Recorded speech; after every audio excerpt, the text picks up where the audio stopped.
Listo. Muy buenas tardes, casi noches, a todos los presentes el día de hoy en este interesante y muy importante actividad de actualización jurídica. Muchísimas gracias a todo el equipo de trabajo, de organización y de logística de la UNEVAN, que en conjunto con el Colegio de Abogados permiten, y quienes patrocinan y quienes coorganizan, permiten la realización de este evento. Yo me siento muy complacido por estar con ustedes para conversar, para exponerles de la manera más puntual posible. Por razones de tiempo, uno quisiera extenderse horas de hablando de algún tema que tiene una relevancia actual importante, pero vamos a tratar de ser puntuales en la medida de lo posible y ajustarnos al tiempo que se nos asignó. El tema que me corresponde es la reforma procesal civil de Costa Rica y su incidencia en materia de cobro judicial. Para ello, me parece que es necesario hacer una introducción relacionada con el tema de la reforma procesal civil, ¿verdad? Decir en qué consiste, para qué sirve, cuándo va a entrar en vigencia, cuáles son sus características principales. Para ponernos en relieve de esto, tal vez algunos de ustedes ya hayan podido estudiar sobre el tema, otros nada más lo han escuchado como algo que se viene, que va a llegar, y otros incluso podría ser que no lo hayan escuchado todavía. Entonces, si vamos a hablar de cómo incide una reforma procesal en la materia de cobro judicial de obligaciones dinerarias ante los tribunales de justicia, es importante hablar un poquito de la reforma.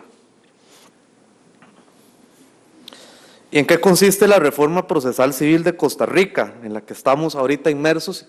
Consiste básicamente en dos grandes áreas que es importante. Tenemos un nuevo Código Procesal Civil, del cual ahorita voy a explicar características principales, que entrará a regir el 8 de octubre del 2018, que va a afectar para bien, esperemos, esa es la idea de la normativa y del Poder Judicial, del Colegio de Abogados y todos los que estamos inmersos en esto, que impacte de manera positiva en todos los procesos de materia civil y comercial, incluidos los procesos de cobro judicial, que el cobro judicial es una subcategoría o una vertiente de lo que es el derecho civil y comercial y el procedimiento para poder hacerlo realidad. Pero además, las reformas procesales suelen tener una incidencia también en la estructura y en la forma del funcionamiento de los tribunales de justicia, y en este caso es así. Hay una reorganización de las competencias, de la forma de organizarse los tribunales, de la forma en cómo va a trabajar el Poder Judicial, y voy a hacer alguna mención introductoria respecto a eso, que también es muy interesante para los abogados litigantes, para los acreedores, para los deudores, tener conocimiento en el día a día y en la práctica, más allá de lo que dice la norma, qué está haciendo el Poder Judicial y qué va a hacer para organizarse en la administración de justicia y en este caso en la cobratoria. Como les decía, si hablamos de la reforma procesal civil, tenemos varios temas relacionados: los antecedentes, los objetivos, las características y el tema de la implementación. Antecedentes, muy resumido y puntual.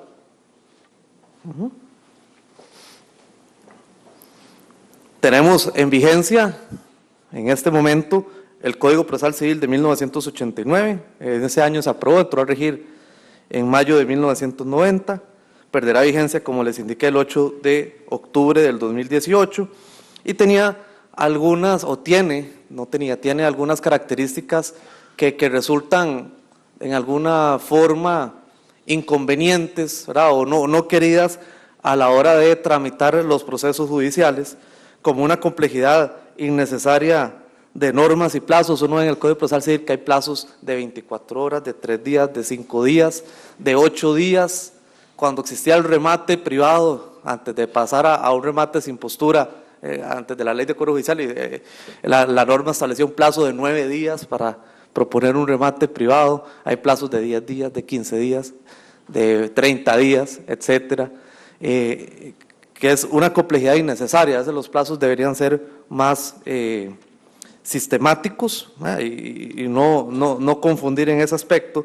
Y en cuanto a las normas, el tema de la redacción y el lenguaje que se utiliza, tanto en el quehacer de los tribunales a la hora de resolver como el de los legisladores a la hora de aprobar la normativa, es importante que cada vez nos acerquemos más a la gente, que el lenguaje sea claro, sencillo y en la medida de lo posible comprensible para la mayoría de las personas, sin olvidar que el derecho sigue siendo una cuestión técnica, ¿verdad? Y la del procesal civil también, pero uno ve tecnicismos sin llegar a los latinazos en el Código Procesal Civil del 89 que tal vez se pueden simplificar en su redacción.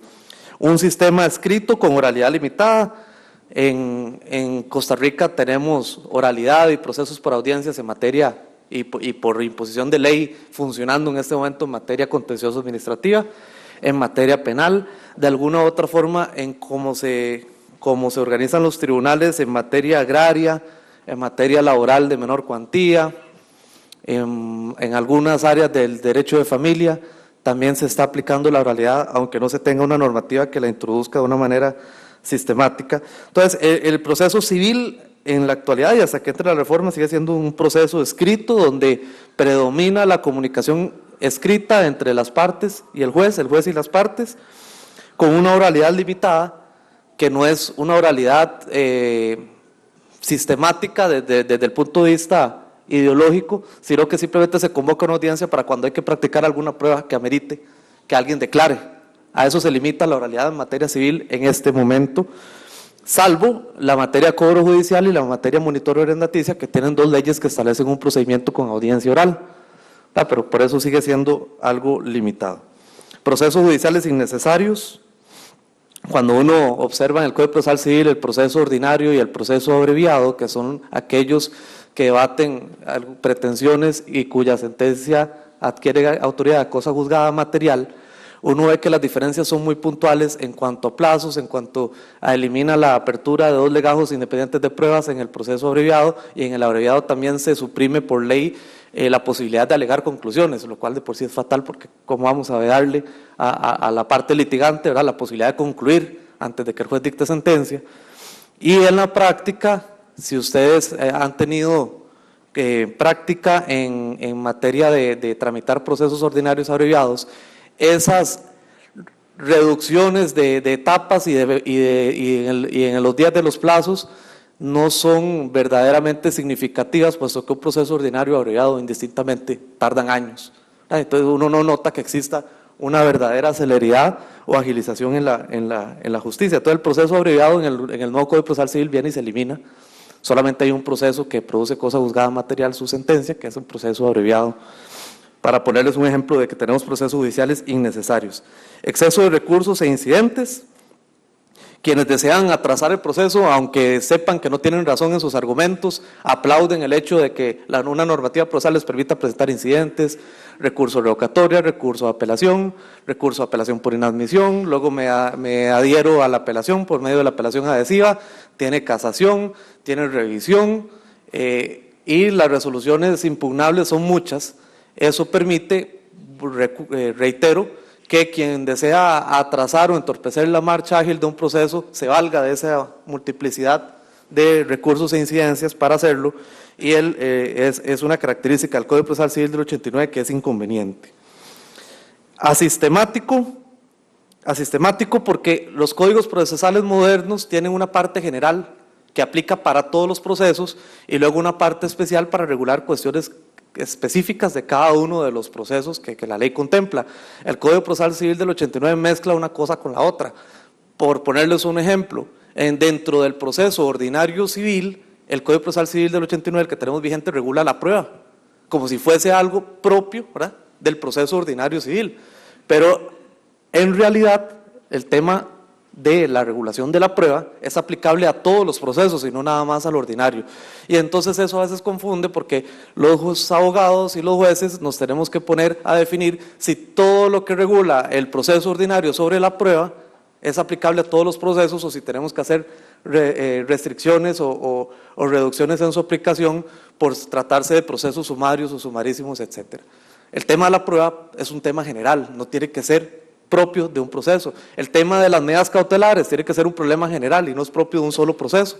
El tema de la competencia es algo general, no debe ser algo de un solo proceso. El tema de las formas extraordinarias de terminar el proceso, tema general y no propio de un solo proceso, etc. Ahora existe una serie de elementos que deben ser aplicables a todos los procesos. Y una normativa supletoria de procesos regidos por audiencias, cobro judicial, monitorios arrendaticios, contencioso administrativo. ¿Esto qué significa? Bueno, eso es algo terrible. Vamos a ver, nosotros tenemos una ley de cobro judicial que tiene un proceso que eventualmente ante una oposición fundada del demandado vamos a una audiencia oral, ¿verdad? Y se rige por la oralidad.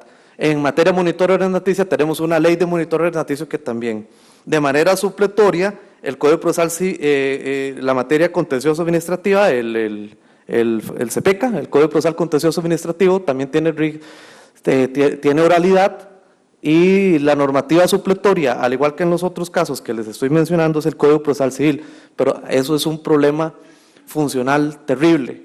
¿Por qué?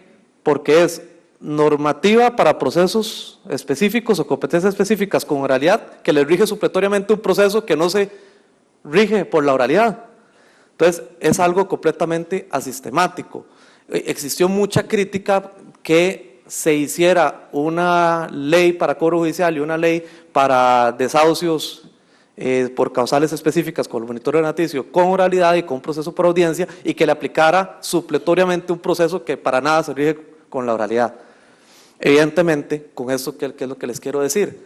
Lo conveniente para efectos prácticos y que el sistema ahora funcione como un todo y sea armónico y no entre en contradicciones, es que haya un código procesal civil, ¿verdad?, con oralidad, con principios propios de los procesos por audiencias, que le rija a todos estos procesos, ¿verdad?, y no como lo tenemos actualmente.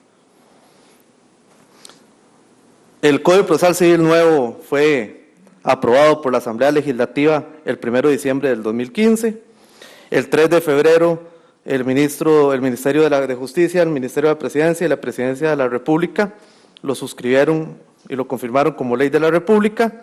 El 8 de abril del 2016 se publicó en la Gaceta la aprobación y promulgación del nuevo Código Procesal Civil con una vacancia de 30 meses, lo cual quiere decir que entrará a regir el 8 de octubre del 2018.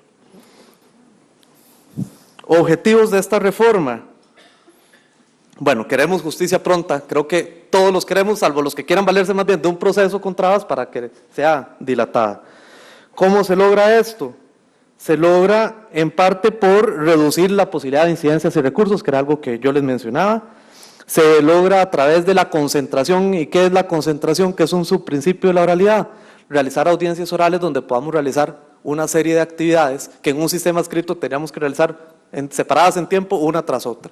Las audiencias orales en el nuevo Código Procesal Civil van a contemplar la posibilidad de fijar el objeto del debate, de debatir y fijar la cuantía, de subsanar las omisiones o rectificar lo que haya que hacer en cuanto a las proposiciones o alegaciones de las partes.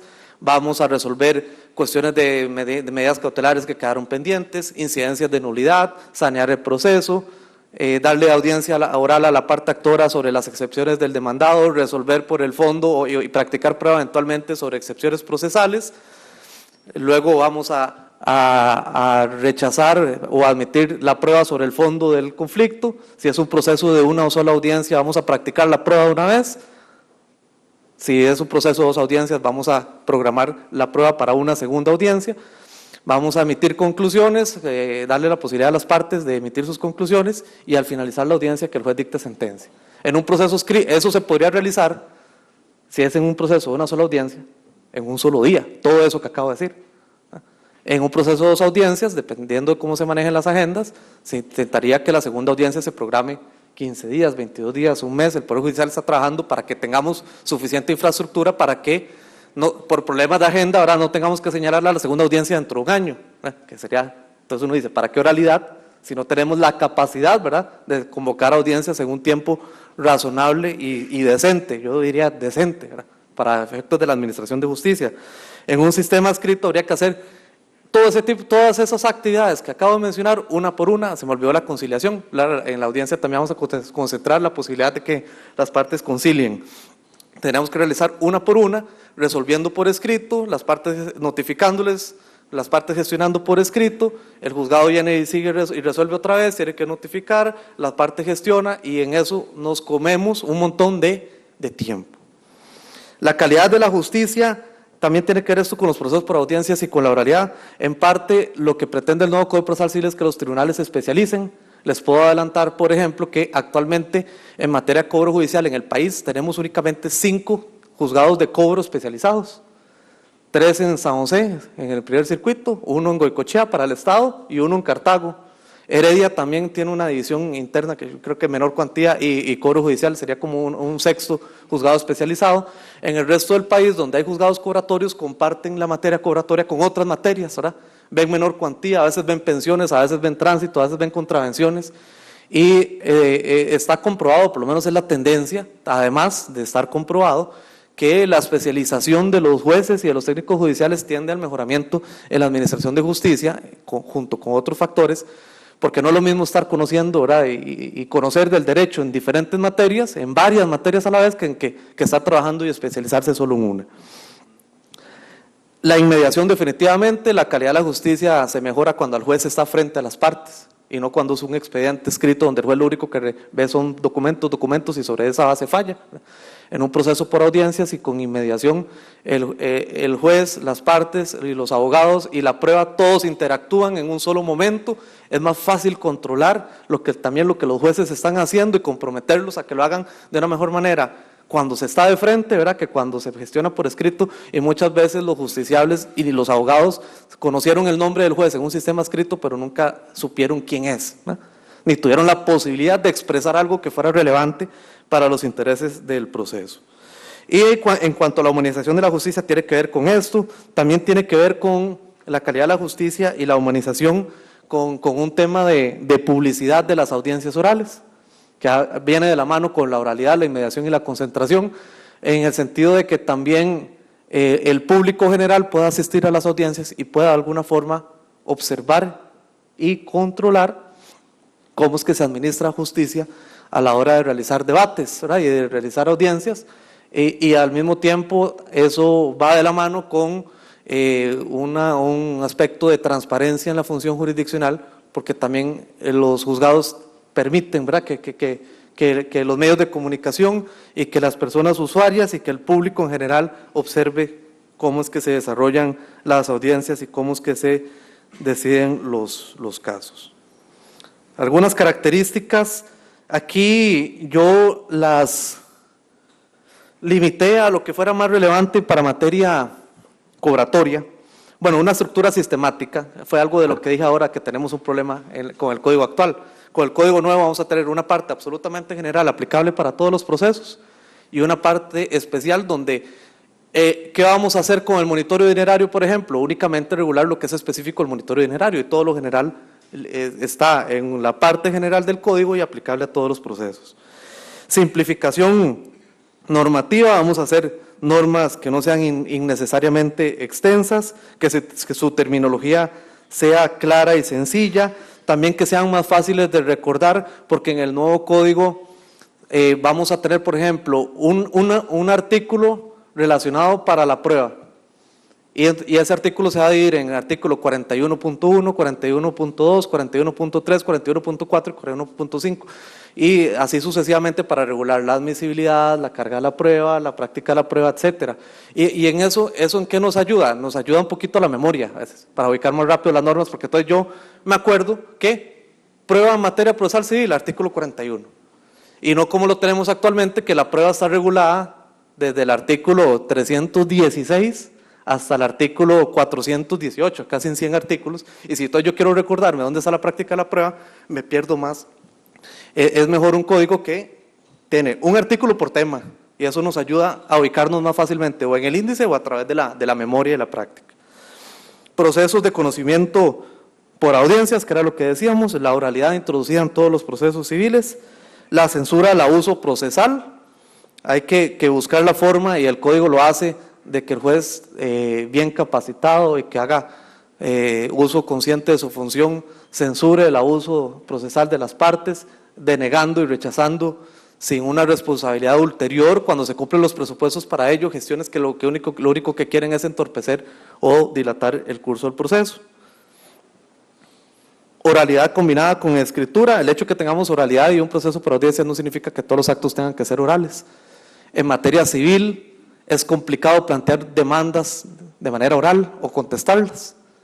Y si ustedes son abogados litigantes, recurrir una sentencia oral, de manera oral, o sea, recurrirla oralmente en el acto, al terminar la audiencia, como ocurre ahorita en cobro judicial, como lo están haciendo los juzgados de cobro, creo yo yo estoy convencido, y el nuevo código también está convencido, por dicha, que es un atropello para los derechos de las partes, porque hay cuestiones interlocutores que en la audiencia sí, ¿verdad?, se gestiona y se resuelve oralmente y se pide revocatoria. Hay cuestiones de excepciones previas, el rechazo de preguntas de los testigos, etcétera. Pero recurrir una sentencia de manera oral no es algo que sea funcional, y no queremos la oralidad por la oralidad misma, queremos una oralidad que sea funcional. Y volviendo a ese tema, las sentencias en un sistema oral tampoco tienen que ser siempre orales. Yo ahora me estaba poniendo hace un momentito del lado del litigante, ahora me pongo del lado del juez, y yo soy juez, me pongo de los dos lados. Si yo tengo que emitir una sentencia relacionada con el cumplimiento, la validez y la eficacia y la inoponibilidad frente a terceros de un contrato de fideicomiso que al mismo tiempo mezcla garantías colaterales y está inmerso en una relación de cuentas de participación, ahora pónganse los litigantes del lado del juez. Dictar una sentencia oral en relación a ese tema es algo terrible. La complejidad técnica propia de la materia civil de fondo, porque ya la sentencia es algo de fondo, ¿verdad?, va a emitir un criterio sobre el fondo. Obligar a los jueces a emitir sentencias orales, más bien yo creo que puede ser muy contraproducente contra el mismo justiciable, porque propicia que el juez pueda cometer omisiones, contradicciones en cuestiones que son muy complejas de resolver. Entonces el código permite la sentencia oral, pero también le permite al juez dictar una sentencia escrita. Puede escoger de acuerdo con la complejidad y las circunstancias del caso concreto. Habrán otros casos en que tal vez la resolución de fondo sea muy sencilla y tal vez el demandado no llegó a la audiencia oral y entonces no había nada más que conocer y debatir y se puede emitir la sentencia oral de una vez. Sistema restrictivo de nulidades procesales, no se vale la nulidad por la nulidad misma para atrasar el proceso, ¿verdad? Partes, sobre todo demandadas, que presentan incidentes de nulidad 3 años después, alegando que es nulidad absoluta, indefensión, cuando pudieron haber hecho valer o haber hecho ver al juez el vicio procesal con anterioridad. Los medios de impugnación hay que racionalizarlos, como les decía, para evitar que no toda resolución sea impugnable y con eso se atrase el proceso. Un procedimiento cautelar moderno que permita adoptar medidas cautelares más eficientes que aseguren el resultado del proceso, ¿verdad? Porque aunque queramos agilizarlo, siempre tiene que haber un debido proceso y un tiempo que esperamos que sea razonable para que se dicte la sentencia y se pueda ejecutar. Y la instrumentalización de la demanda improponible, que esto es un aspecto que tiene que ver con la posibilidad de que los jueces rechacen de plano por el fondo demandas aún en procesos ordinarios y administrar con eso mejor los recursos de la Administración de Justicia, en el sentido de que una demanda que por el fondo no tiene ni pies ni cabeza se pueda rechazar de una vez y no le cueste tanto al Estado tramitarla para que al final de todos modos la vayamos a rechazar. Claro, cuando un tribunal declara una demanda improponible, que es una sentencia por el fondo, pues está resolviendo anticipadamente el fondo del asunto, tiene que tener los mismos medios de impugnación que la sentencia normal para controlar también, ¿verdad?, que el juez no se esté excediendo, rechazando de plano una demanda que no debería, ¿verdad? Para eso está la doble instancia, precisamente para controlar lo que resuelven los tribunales en resoluciones que son muy relevantes para los justiciables. Bueno, cobro judicial tiene como antecedentes que antes de la ley de cobro judicial los procedimientos escritos eran más lentos, aunque el demandado no se defendía, luego había que dictar una autosentencia. Con la ley de cobro judicial que tenemos vigente ahorita, si el demandado no se defiende o no presenta una oposición fundada, basada en prueba útil y pertinente, pasaríamos de una vez a ejecutar sin necesidad de dictar una sentencia. Teníamos una falta de especialización de los tribunales en materia cobratoria. Yo sé y ustedes saben que se ha fallado en la implementación de estos juzgados de cobro Vamos a ver, la idea teóricamente es correcta, especializar juzgados de cobro que se dediquen nada más a eso y que no vean también interdictos y procesos ordinarios y no contenciosos. Se ha fallado en cierta medida en que esa implementación ayude, ¿verdad?, a la celeridad de los tribunales, pero lo que hay que hacer es corregir eso, no volver a que un juzgado civil conozca cobro judicial y otras materias. El Poder Judicial ha estado trabajando en eso en este momento. Se introdujeron las audiencias orales en los procesos de cobro judicial, como les dije, con la ley de cobro. Se agilizan el cobro de obligaciones dinerarias. Un ejemplo de esto es cuando la misma resolución que señala remate hace los 3 señalamientos de una vez. Antes de la ley de cobro judicial se hacía un señalamiento y si había un remate fracasado porque no había postura, se hacía un señalamiento segundo en una ulterior resolución y eso atrasaba la ejecución, por ponerles un ejemplo en cuanto al remate.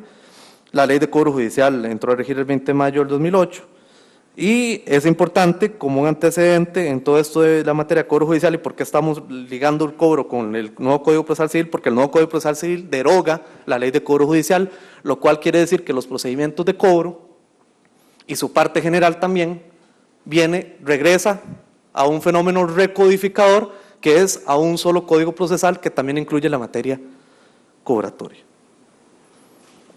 Pero tenemos tiempo para estudiarlo, ¿verdad?, y estar listos.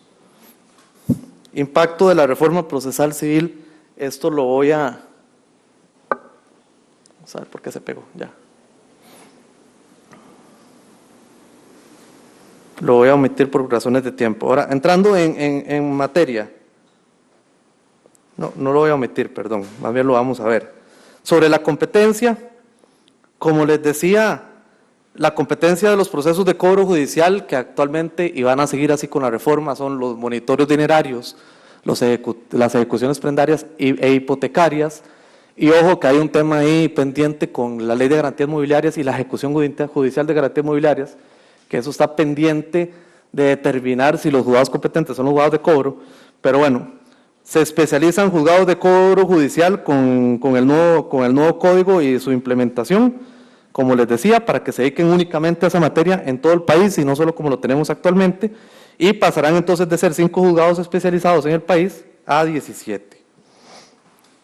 La competencia por grado, en segunda instancia le competirá a conocer la materia de cobro judicial a los tribunales colegiados de apelación civil, así se van a llamar ahora, que en la mayoría de los casos van a seguir compartiendo con laboral, pero se separan de penal. Ustedes saben que ahorita tribunales penales, penal de juicio se llama civil y laboral, y uno dice, ahora, ¿cómo hay jueces que están resolviendo una apelación, cuestiones civil y laboral en conjunto con los juicios, ¿verdad?, en primera instancia en materia penal? Es algo como extraño. Eso se pretende erradicar para que por lo menos se mantengan civil y laboral juntos y diferenciados de penal. 2 juzgados especializados en San José que se mantienen, que son el Tribunal Primero y el Tribunal Segundo Civil. Actualmente en materia cobratoria únicamente lo ve el Tribunal Primero Civil en San José. La idea es que los 2 tribunales, tanto el Primero Civil como el Segundo Civil, vean materia cobratoria y todo lo demás civil para esta provincia. La competencia por territorio, aunque se mantiene igual que en los monitorios dinerarios, la competencia la define el domicilio del demandado, y en las ejecuciones prendarias e hipotecarias, por ser pretensiones mixtas, ¿verdad?, que tienen una pretensión real en cuanto al remate de un bien y una pretensión personal en cuanto al cobro de la obligación que garantiza ese bien, tenemos la dualidad de que se pueda presentar o en el domicilio del demandado o en el lugar donde se encuentre el bien cuando es inmueble. Eso se mantiene. La diferencia es que con el nuevo Código Procesal Civil, según el artículo 9.1, el juez siempre se puede declarar incompetente por razón del territorio. ¿Qué quiere decir esto? Que no ocurre como en la actualidad, que los juzgados de cobro, si se tenía que presentar en el de Cartago y se presentó en el de Heredia tenía que esperar a que el demandado, ahora por ser la competencia prorrogable, opusiera la excepción de falta de competencia por razón del territorio. Con el nuevo Código Procesal Civil, no. Básicamente lo que se está diciendo es que las partes no pueden decidir ante qué juzgado por territorio lo presentan, sino que el juez le va a decir, eso es un monitorio dinerario y el domicilio lo tiene el demandado en Cartago y yo soy juez de cobro de Heredia, me declaro incompetente de oficio. Si cursa la demanda y no se declaró incompetente de oficio, ya no lo podrá hacer. Solamente se podría declarar la incompetencia si la parte demandada alega la excepción dentro del plazo que se le concede para oponerse. Eso es una diferencia importante. Otros aspectos relevantes en todo proceso cobratorio, no nada más en el monitoreo dinerario. Los requisitos de la demanda se amplían según el artículo 35.1, hay que tomarlo en cuenta, estamos hablando del nuevo código. Hay una posibilidad de, vamos a ver, la demanda defectuosa, faltan requisitos formales para poder darle curso a una demanda, podría ser hipotecaria, podría ser prendaria, podría ser monitoria dineraria. El juzgado hace una prevención para que se corrija en un plazo de 5 días y si no se declara inadmisible. El nuevo código dice que si hubo un intento plausible de la parte por corregir, pero no lo hizo bien, el juzgado puede otorgarle una segunda oportunidad. ¿Por qué es esto? Siempre y cuando, repito, la parte actora haya intentado corregir la demanda y a criterio del tribunal no se haya hecho correctamente. ¿Por qué es esto? Porque al final, si todavía no le hemos dado, no hemos notificado al demandado, y no produce ningún tipo de cosa juzgada, si se declara inadmisible una demanda de cobro, ¿qué puede hacer la parte actora? Presentarla otra vez. Si existió una intención de corregir, el código dice, para evitar que tenga que presentar el proceso otra vez, se le concede por ley una segunda posibilidad de corregir la demanda. Y la demanda improponible era algo que les decía, ahora tendría que ser ya no un rechazo de plano por razones de fondo, sino tendría que ser una sentencia considerada, anticipada, para decir que de entrada un cobro judicial no procede, y eso produciría cosa juzgada formal, pero los procesos de cobro producen únicamente cosa juzgada formal, se puede ir a debatir el fondo a un proceso ordinario, eso sí queda igual.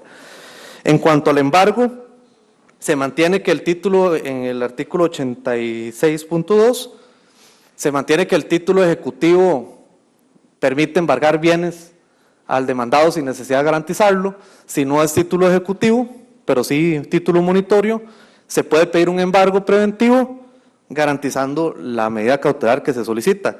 En el sistema actual, si es con dinero efectivo, la garantía tiene que ser de un 25% del monto que se pide embargar. Y si es con valores de comercio, el valor de esos valores, valga la redundancia, es del 50% de lo que se pretende embargar. Con el nuevo Código Procesal Civil ya no se hace esa diferenciación y en todo caso, ya sea con valores de comercio, que sean suficientes a criterio del tribunal y ejecutables, o en dinero en efectivo, la garantía siempre debe tener un valor del 25% del monto que se pretende embargar dentro del proceso. El recurso de apelación tiene diferencias importantes en el sistema. Ahora tenemos en el nuevo Código Procesal Civil, en el artículo 67.3, un listado de todas las resoluciones apelables en cualquier tipo de proceso, que era lo que yo les decía del tema sistemático y de simplificación normativa. Actualmente tenemos que andar por todo lado buscando qué resolución tiene apelación y cuál no. Con el nuevo Código Procesal Civil no tenemos que ir por todo lado. Todas las resoluciones apelables, independientemente del tipo de proceso, pues las resoluciones apelables, entonces ahora es una cuestión general, están en una sola norma que es el 67.3. Y si ustedes ven la ley de cobro judicial, ahorita se había generado mucha duda porque en el artículo 6 se establecía que en el monitoreo dinerario solo 3 resoluciones eran apelables. Y el artículo 31 en la ejecución prendaria hipotecaria relacionado con el remate y el embargo y la imputación de pagos establecía una lista de resoluciones apelables. Ciertamente, y se generaba la duda qué pasaba si se declaraba una deserción, por no estar en la ley de cobro judicial, si tenía apelación o no, era en un monitorio dinerario.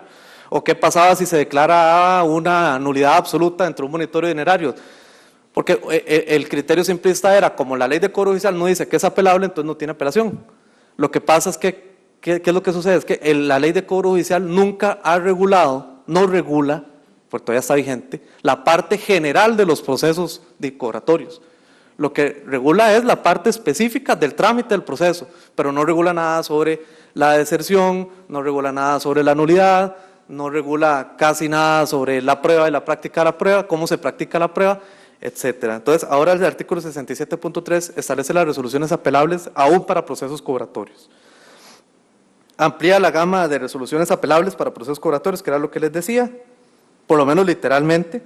Y importantísimo lo que les decía, la apelación de la sentencia siempre se le permite a la parte con el nuevo código, gracias a Dios, voy a decirlo otra vez, presentarla por escrito, ¿verdad? Y no el sistema descabellado de que el abogado o la abogada tenga que recurrir oralmente una sentencia oral, que a veces es un montón de números e imputaciones de pagos, ¿verdad? Y actos de interrupción, y entonces Si yo me ponía al lado del abogado litigante y decía, yo tomando nota de todo y no le entendía al juez y se me fue un dato, ¿verdad? Es terrible, ¿verdad?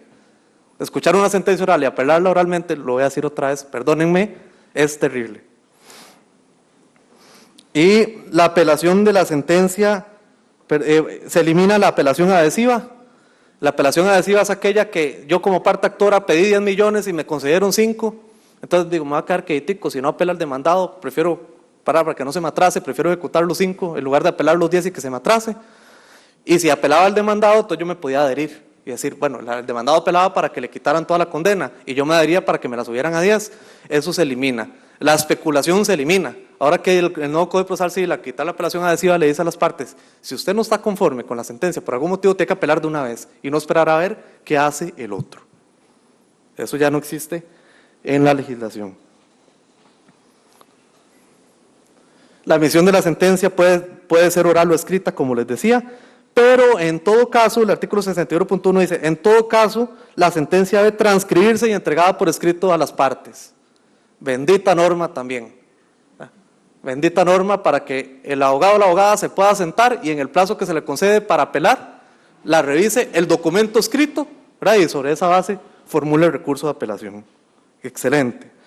La persona juzgadora que participa en la audiencia oral debe emitir la sentencia, perdón, vamos a ver. Ok, sí. Como producto de la inmediación, quien participa de la audiencia oral es el mismo juez o jueza que tiene que dictar la sentencia, ¿verdad? Eso es algo propio de la oralidad, pero el Código Procesal Civil nuevo va más allá. Dice que, por ejemplo, si el juez, después de practicada la audiencia, renunció y no ha dictado la sentencia, ¿verdad? O terminada la audiencia, se queda sin nombramiento, por ejemplo. ¿Qué es lo que dice la ley? No tenemos que practicar la audiencia otra vez con un juez distinto, ¿verdad? En caso de renuncia, ascenso, vencimiento del cargo, traslado o jubilación, hasta el juez pensionado va a tener que seguir trabajando, ¿verdad? Si tenía la sentencia pendiente, la va a tener que emitir como ocurre en otras normas procesales, pero eso está bien, porque si no tendríamos el problema que por la inmediación tendría que practicarse la prueba de nuevo, la audiencia de nuevo con un juez distinto. En caso, si hay que tomarlo en cuenta, en caso de muerte, pues evidentemente ya el juez no va a poder dictar la sentencia, ¿verdad? Y el otro caso es, en caso de suspensión o revocatoria del nombramiento, ahí no, porque en suspensión o revocatoria del nombramiento se le está, ¿verdad? Se le está imputando una falta y se está considerando que no es una persona, ¿verdad?, temporalmente o definitivamente hábil para seguir administrando justicia. Y entonces ahí el sistema no puede decir, ¿verdad?, que la sentencia se emita para un juez que está suspendido o que está... que se le revocó el nombramiento, que se le despidió. La persona juzgadora participa. La adecuación económica de las sentencias para los que solicitan la indexación, que es adecuar una condena dineraria o el monto del dinero en el transcurso del tiempo, ¿verdad? Diciendo que lo que era 1 millón de colones hace 10 años no son los mismos 1 millón de colones de hoy. El nuevo Código Procesal Civil dice que aún en etapa de ejecución, la parte puede solicitarle, aunque no lo haya requerido desde la demanda inicial, que se adecue el valor de la condena si todavía no se ha saldado. Eso es importante porque actualmente se ha permitido, con ciertas restricciones y recelo, indexar los montos, pero siempre y cuando, siempre y cuando se pidiera desde la demanda, ¿verdad? Porque el principio de congruencia era como muy rígido, ¿verdad? Si usted no lo pide desde la demanda, no le puede conceder la indexación después. Estoy hablando otra vez de materia civil y cobratoria. El nuevo código dice, no importa que usted no lo haya pretendido desde la demanda. En cualquier momento, aún en etapa de ejecución, puede requerirle al juzgador o al tribunal que readecue, ¿verdad?, el monto de la condena a un valor actual. Ya voy terminando. El Código Procesal Civil nuevo establece el allanamiento como una medida cautelar de ejecución. Sabemos que el allanamiento tradicionalmente se ha pensado que está predispuesto para materia penal, ¿verdad?, para buscar evidencia, para ir a detener a una persona que tiene que ser ordenado por juez. El Código Procesal Civil nuevo, si hubiera alguna duda, porque en materia civil a veces se está aplicando y a veces no, y había también un recelo como de la cuestión de la reserva de ley, ¿verdad?, que la Constitución Política dice que se puede allanar un domicilio privado si un juez lo ordena y la ley lo permite.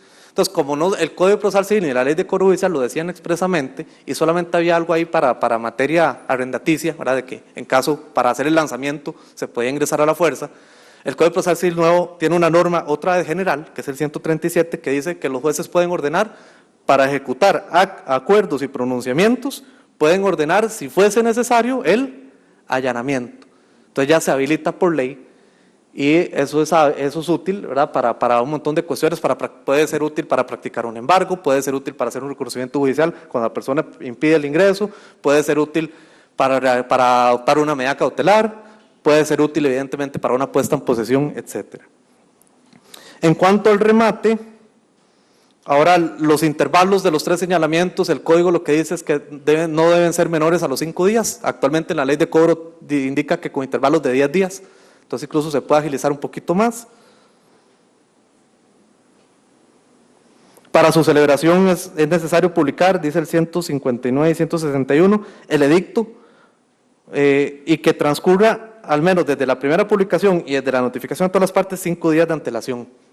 Actualmente en la ley de cobro judicial son 8, en el nuevo código van a ser 5, lo cual también podría ayudar en algunos casos cuando se le dio un poquitillo ahí, ¿verdad?, la publicación o la notificación a quienes haya que notificar.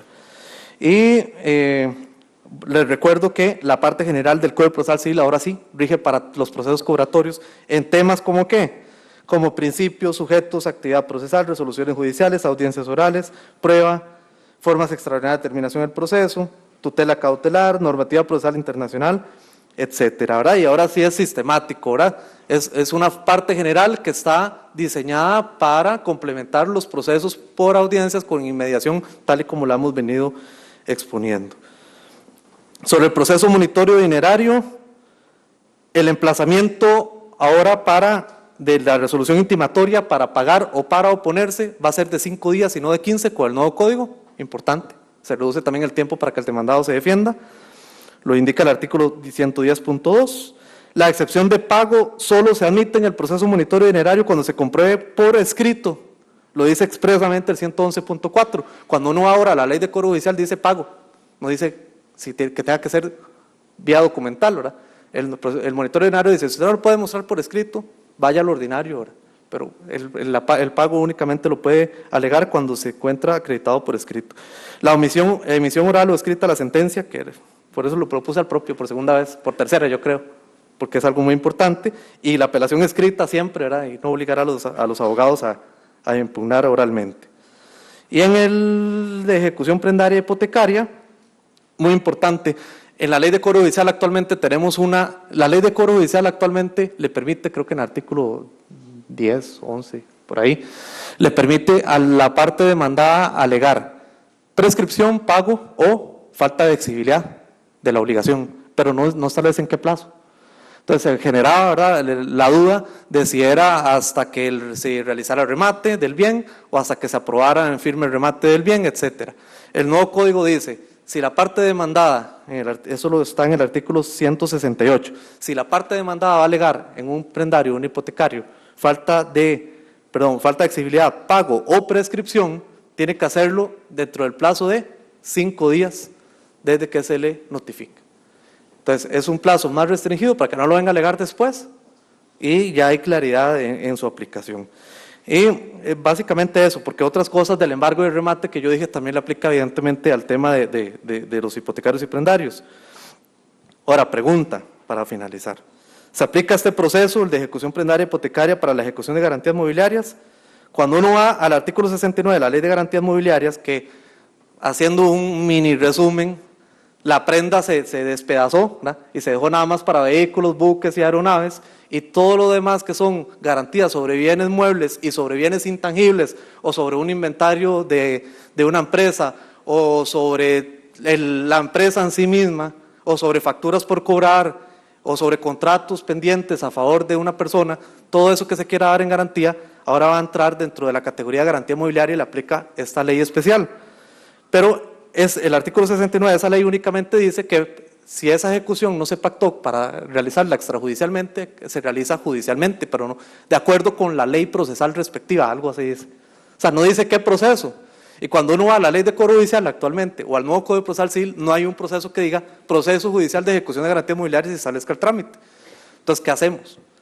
¿Nos inventamos un proceso o aplicamos por semejanza razón, valga la redundancia, el que más se le parezca? Pareciera que la analogía es lo que habría que aplicar. ¿Qué se parece a una garantía mobiliaria? ¿Qué es lo que más se parece, aunque no sea igual? la prenda, ¿verdad? Aunque no sea ya prenda, pero se sigue pareciendo, porque no es una garantía inmobiliaria. La prenda es una garantía mobiliaria, pero que continúa con su régimen tradicional, y esa es la duda que queda ahí en el aire, ¿verdad? Nada más para tomarlo en cuenta, que pareciera que los juzgados cobratorios son los competentes, aunque no lo diga la ley, pero alguien tiene que ser competente para ejecutar judicialmente una garantía mobiliaria, precisamente para esa pretensión. Yo quisiera tener más tiempo, ¿verdad? Pero más bien creo que me excedí, disculpen, y espero que haya sido provechoso algunos de los comentarios y exposiciones que hice. Muchas gracias.